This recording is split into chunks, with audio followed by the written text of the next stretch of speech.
project, how much CO2 emission is it emitting? How much is it exploiting of land? How much is exploiting of bodies of waters? How much is emitting pollutants to the air? So all of that is the demand of youth. This is what we want to see from the private sector and corporates. So Rishi, we are in trouble as a corporate because, no disrespect, but when I was your age, I wasn't so well informed and talking about transparency and governance. I mean, I had to combine my banking job, but the very fact that it's so firmly on the next generation's agenda, this transparency and governance and big topics such as that, these companies are going to have to act fast, aren't they? Well, and to that point, there's obviously been, and I think to some extent deservedly so, a lot of focus on attendance at greenwashing on the part of corporates, including financial services firms. My own read of this, Sarah, is that let's take greenwashing for a second. Greenwashing, some of it is intentional, predominantly driven by marketing motivations, misrepresentation. A lot of it is actually unintentional, right? And the best mitigant to that unintentional greenwashing that occurs inadvertently is really what Sarah was referring to, which is state your objectives very clearly and then report against them in a very transparent manner, data-driven, and then last but not least, be honest. This transition is a 30-year, 3-decade transition. It's not a 3-month or a 3-day transition, right? So it's okay to take your time. And actually on that, let me add one more comment to this. The journey with youth in particular, because of the anxiety that they face today and are experiencing, which has a bearing on their mental health and so on, starts with education. I think, and by the way, I'm not just the father of a 22-year-old. I have a company where the median age is also predominantly youth. It's 30-something years. And I come from a country where the median age is 28 years, right? For a lot of them, to hear clear, succinct messaging around not just what the targets are, but what the journey is going to be towards those targets, in itself is a very good step towards providing the reassurance and allowing the youth and the population at large to hold you accountable and responsible, whether you're a corporate or an investment firm or the government. It doesn't matter. We all end up having to get measured by the same set of yardsticks. Right? It's true that my employees don't vote me in, but guess what? If I they can vote you out. Exactly. We don't want that to happen. I want to pick up on greenwashing. I think when it comes to greenwashing, there's a legacy issue here that we're dealing with, right? And a lot of it, as we said, some of them are intentional and some of them are not. And I think today we're in a situation where I believe a big portion of the promises and targets and commitments are sincere, to be honest, but it's the difficulty of changing a system that requires every player within an economy, whether it's the investment community, the business community, the research community, the political community, and civil society, to come together and actually find solutions that create the right ecosystem and the right structure, whether they're guidelines, transparency measures, and all of that. But actually, and these things take time to shape, right, and to take form. And I think this is why I feel like what's happening in the kingdom is nothing short of remarkable, right? Because the youth are engaged in the decision-making process. They are there on the decision-making table. They are sitting with the experts. They are learning from the experts, and they are giving their own opinions and their thoughts, and that's being considered by the final decision-maker, right? And then what's even more important is, like, contrary to bringing, a youth activist or someone who is deeply passionate about the topic to come and speak and leave, what I think we're doing is saying, no, come, sit, learn, grow, and build, right? Because they are essentially going to be the leaders of tomorrow. And I guess having protest you at the end of your tether because you don't know what else to do.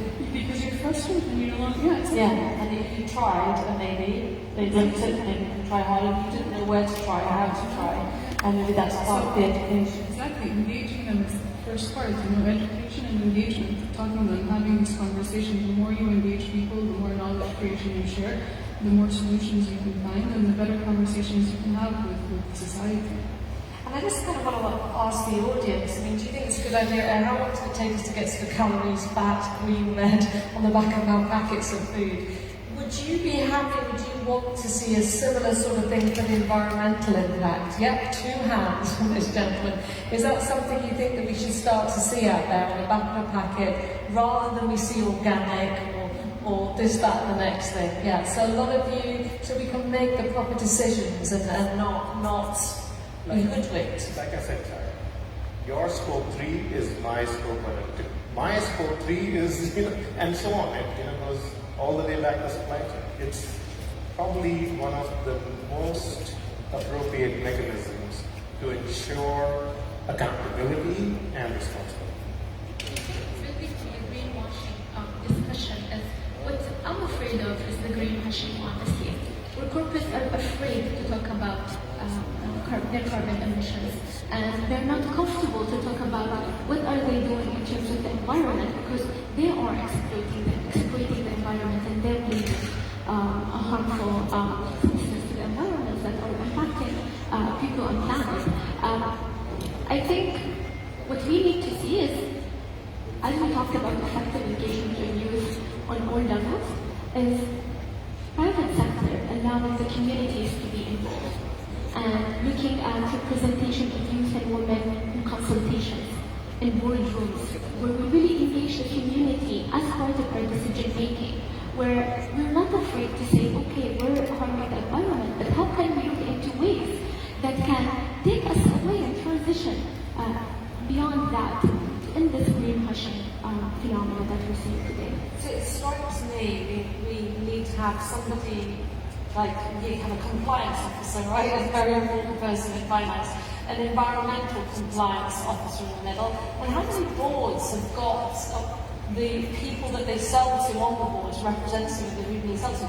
I know I've experienced that myself. I'm like, how can we create this product and this campaign when the very person we're selling it to is not in the room? So from your perspective as well, Balkis, do you think that's a good idea to sort of embed this a little bit more inside the institution?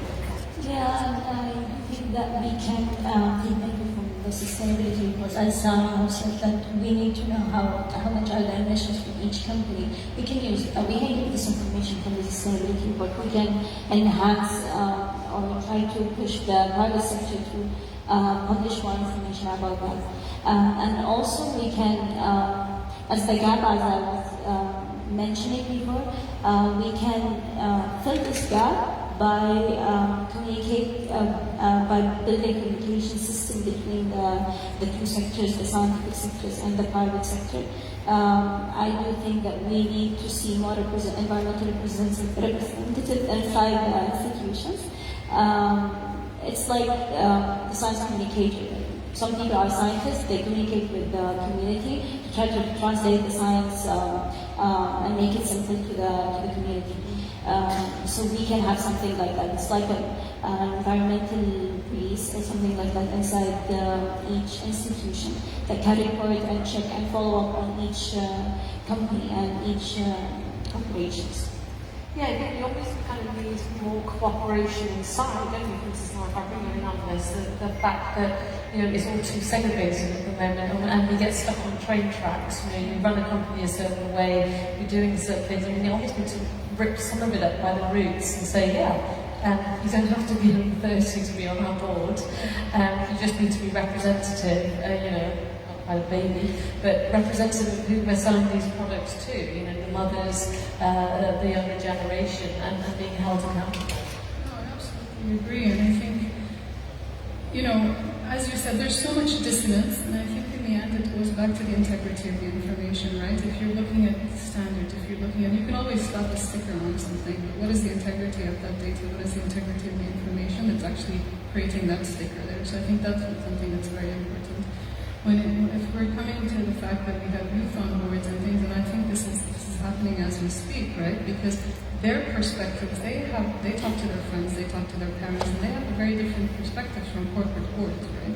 Having them in those boards are actually, you have to have a diversity on the boards, whether they're women, younger, youth, older people with the experienced men. everyone has to be on board because that's how you get inclusivity in the decision-making process, and you're able to think in a 360 perspective rather than being, narrow-minded. And honestly, again, back to my point, I'm seeing this with my own eyes, and this is my own experience. I've been in the issue of climate change since following it and talking about it since 2014, right? And there was so much cynicism, there was so much people rolling their eyes and telling us, oh, what do you know? Did you ever get tired and think, it was hard. I feel like I'm banging my head against the wall? I don't think I felt frustrated because I knew that there was a purpose and I knew that there was an opportunity, but you were just kind of no one was engaging with you, right? There's someone back when I was younger, people were like, oh, come back to me when you have some white hairs on your head, right? Whereas now, that was told, I assure you, that was told to me, and I heard that. But now, you see youth engaged, they are on the boards of the biggest institutions, whether they're government institutions or private institutions, and I think that's the change that we want to see, and that's what's going to create a better decision-making process. So Sarah, do you feel more optimistic? Do you feel things are moving in the right direction? Well, my experience is a testament of the optimism that I have. When I started my climate interest, maybe it was around the time that it was around Paris Agreement, where we saw everyone globally talking about the climate issues and it being heightened to a certain level. I wanted to be part of the change. I wanted to be, I'm an engineer, I'm a problem solver. I wanted to be part of that transition. And my dream was to work in the energy sector and to transform the sector to a green and clean energy sector. And I'm doing that every day. I work in developing renewable energy projects that are emitting zero emissions of carbon to the environment. I'm working on developing green hydrogen. Never ever in my dreams I thought that I'd be able to do that every day. And sustainable infrastructure and utilities. And for me, that translates beyond how many megawatts we have created. It translates to me how many people that I have helped to have access to energy, to have access to electricity, and how that access to electricity has enabled them to have access to opportunities, to education, to learning, for them to thrive. So I think I'm optimistic. I understand that the image might be dark at the moment, but I do see a path where we all work and engage to try to solve the issue. And that's a really interesting concept, as you said, when we're navigating that issue. And when I talked to you earlier, because we were talking a little bit about B2C here, the consumers right to back up the chain. A lot of businesses, it's not that case, it's business to business, B2B. We see the pressure come in through those supply chains. In your experience, where you're investing, is that a big part of your decision-making process now, where these environmental impacts come into? So what we've done, Sarah, on this is actually spent a fair bit of time and effort developing what internally we refer to as our responsible investment framework.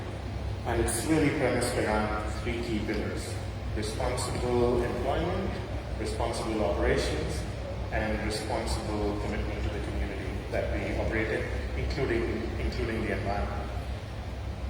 A key conclusion that we drew from doing all of that work, actually several key conclusions. One is that